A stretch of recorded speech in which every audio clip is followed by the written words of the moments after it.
Radhe Radhe everyone. आज की video में मैं आपको सकट चौथ व्रत की कहानी सुनाऊंगी। तो देखिए, सकट चौथ व्रत में कहानी सुनना बहुत जरूरी होता है।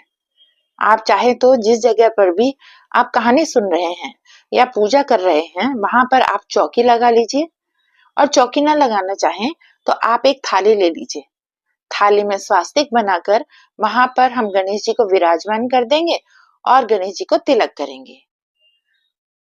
फिर जो भी कथा सुन रहे हैं सभी को हम तिलक कर देंगे। और फिर हमें अपने सीधे हाथ में थोड़े तिल लेने हैं और तिल लेकर ही सकट चौथ व्रत की कहानी सुनी जाती है। तो चलिए सुनते हैं सकट चौथ व्रत की कहानी।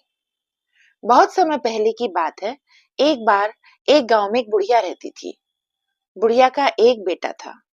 बुढ़िया बहुत गरीब थी। बुढ़िया का बेटा गांव वालों के पशु जंगल में चरा कर लाता था और पशुओं को चराने के बदले जो भी पैसे मिलते उसी से माँ बेटे दोनों का गुजारा होता था। इस तरह से दिन बीत रहे थे। एक दिन बुढ़िया का बेटा पशु चराने के लिए जैसे ही घर से निकला, उसकी चाची ताई ने उससे कहा कि बेटा, तुम तो पशु चराने चले जाते हो, इतनी मेहनत करते हो और तुम्हारी माँ यहाँ पर पकवान बना बना कर खाती है। उस बुढ़िया के बेटे ने कहा, ऐसा तो हो ही नहीं सकता, मेरी माँ ऐसा नहीं कर सकती। लेकिन उसकी चाची ताई बोली, अगर तुम्हें यकीन नहीं है तो आज अपने घर थोड़ा जल्दी चले आना, अपनी आंखों से ही देख लेना। बुढ़िया के बेटे ने सोचा, चलो ठीक है, आज जाकर देख लेता हूँ। बुढ़िया का बेटा रोजाना से थोड़ा पहले घर आ गया। उस दिन सकट चौथ का व्रत था। बुढ़िया ने सकट चौथ का व्रत रखा था। बुढ़िया तिल चटका कर अर्थात तिल भून कर तिलकुट बना रही थी। जब बुढ़िया का बेटा आया, उसने अपनी माँ को तिलकुट बनाते हुए देखा तो उसे यकीन हो गया कि मेरी चाची और ताई तो ठीक ही कह रही थी। मैं तो यहाँ जंगल चला जाता हूँ पशु चराने और मेरी माँ तो पकवान बना बना कर खाती है। बुढ़िया के बेटे ने तुरंत अपनी माँ से कहा, माँ मैं तो घर छोड़कर चला जाऊंगा। बुढ़िया ने कहा, बेटा क्या बात हो गई? तो उसका बेटा बोला, माँ मैं तो चला जाता हूँ जंगल में पशु चराने और तुम पीछे से पकवान बना बना कर खाती हो और मुझे खिलाना तो दूर, मुझे बताती भी नहीं हो। और यह कहकर गुस्से में बुढ़िया का बेटा घर छोड़कर जाने लगा। बुढ़िया ने उसे बहुत समझाया, बेटा आज मेरा सकट चौथ का व्रत है, मैं तो तेरी लंबी उम्र के लिए ही सकट माता का व्रत रख रही हूँ और उसी के लिए तिलकुट बना रही थी। लेकिन बुढ़िया का बेटा नहीं माना। बुढ़िया भी समझ गई कि यह नहीं मानेगा, यह किसी का सिखाया पढ़ाया हुआ है। तो बुढ़िया ने कहा, बेटा अगर तुम जा ही रहे हो तो मेरे ये सकट चौथ व्रत की कहानी सुने हुए तिल अपने साथ ले जाओ। जहां पर भी तुम पर भीड़ पड़े, तुम पर विपदा आए, यह तिल पूर कर बैठ जाना। और अगर मैं तुम्हारे नाम के व्रत करती होंगी तो सकट चौथ माता की कृपा से तुम्हें कुछ नहीं होगा। बुढ़िया का बेटा वह तिल अपने हाथ में लेकर चल दिया। चलते चलते एक घने जंगल में पहुंच गया। जैसे ही बुढ़िया का बेटा जंगल के बीच में पहुंचा तो वहां पर सामने शेर खड़ा हुआ दिखाई दिया। शेर को देखते ही बुढ़िया का बेटा थर थर कांपने लगा। अब उसने सोचा कि आज मेरा मरना तय है, यह शेर तो मुझे खाकर ही मानेगा, अब मैं बच नहीं सकता। डर के मारे उसे अपनी माँ की याद आई, क्योंकि इंसान को डर में सबसे पहले अपनी माँ ही याद आती है। माँ की याद आते ही बुढ़िया के बेटे ने माँ के दिए हुए तिल अपने चारों तरफ पूर लिए और बैठ गया। हे सकट चौथ माता, अगर मेरी माँ मेरे नाम के व्रत करती होगी तो यह शेर गाय बन जाएगा और नहीं तो मेरा मरना आज तय है। अब बुढ़िया तो अपने बेटे के नाम के ही व्रत करती थी।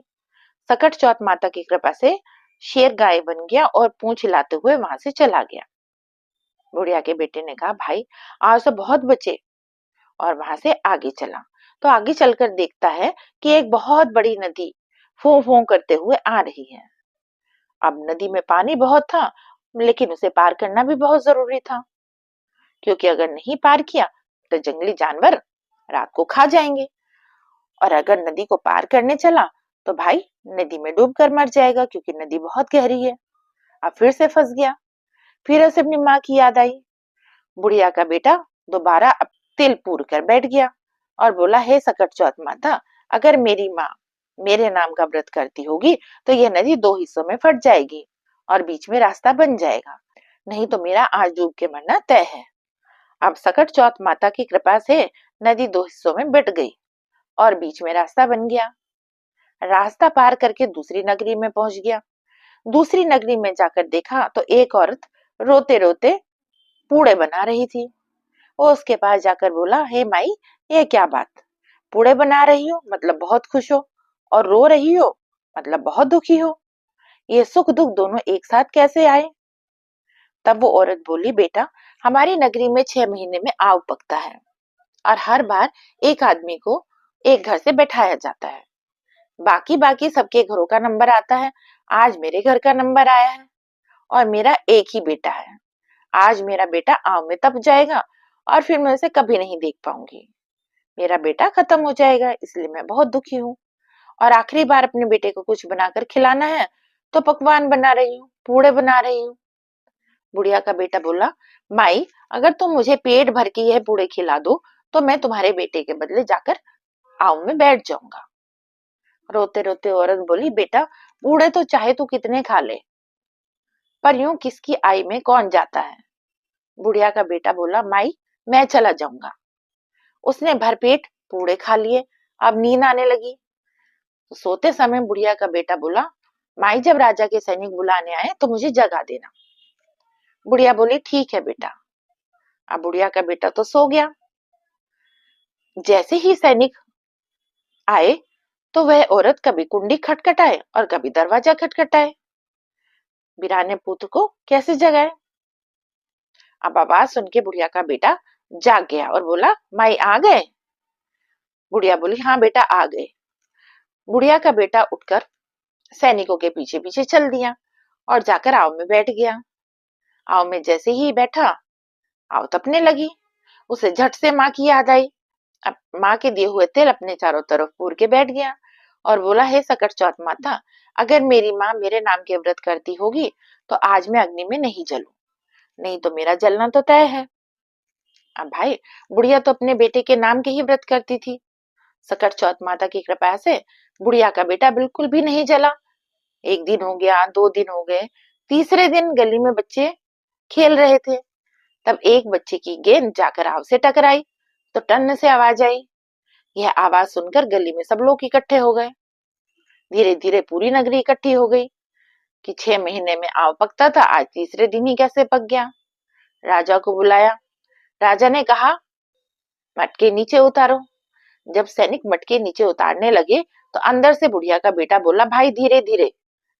अब आव में से आदमी की आवाज सुनकर सैनिक तो दूर भागने लगे।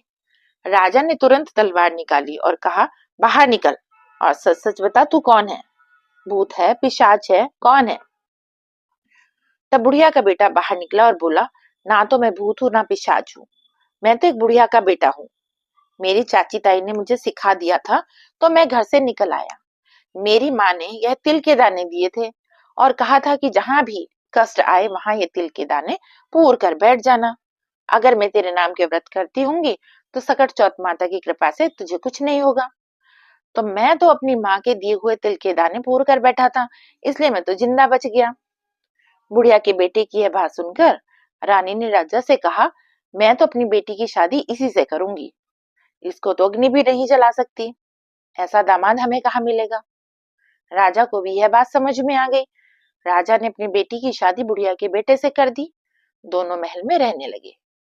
एक दिन रानी की बेटी महल की छत पर टहल रही थी। तभी बुढ़िया का बेटा भी वहां आ गया और बोला कि देखो, हमारे देश की तरफ तो काली बदली छाई है, लगता है बहुत तेज बारिश होगी।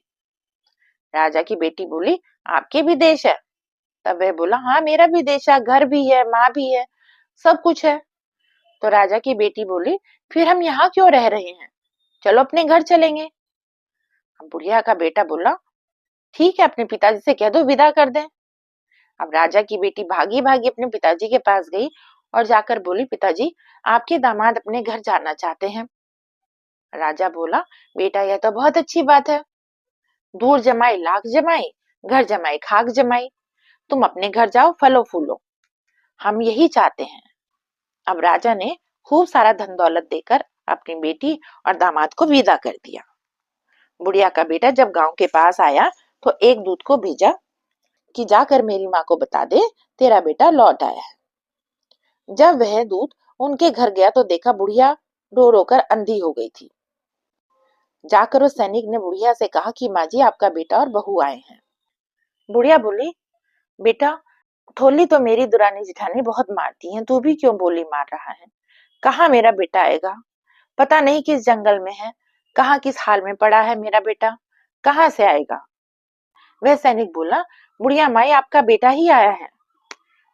अब बुढ़िया ने लोहे की आंगी पहन ली, बोली अगर मेरा बेटा होगा तो दूध की धार सीधा उसके मुंह पर लगेगी।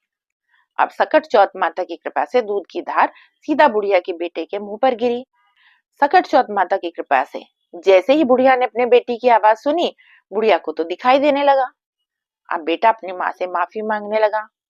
माँ ने कहा, बेटे माँ ज्यादा दिन अपने बच्चों से नाराज नहीं रह सकती। उसने झट से अपने बेटे और बहू को गले लगा लिया। हे सकट चौथ माता, जैसे बुढ़िया के साथ पहले करी वैसे किसी के साथ मत करना, जैसे बाद में हुई वैसे सभी के साथ करना। इस कहानी को कहते, सुनते और हुंकारा भरते सब पर अपनी कृपा दृष्टि बनाए रखना और सबकी संतान को लंबी उम्र देना। तो दोस्तों यह थी सकट चौथ माता की कहानी। आशा है आपको पसंद आई होगी। धन्यवाद।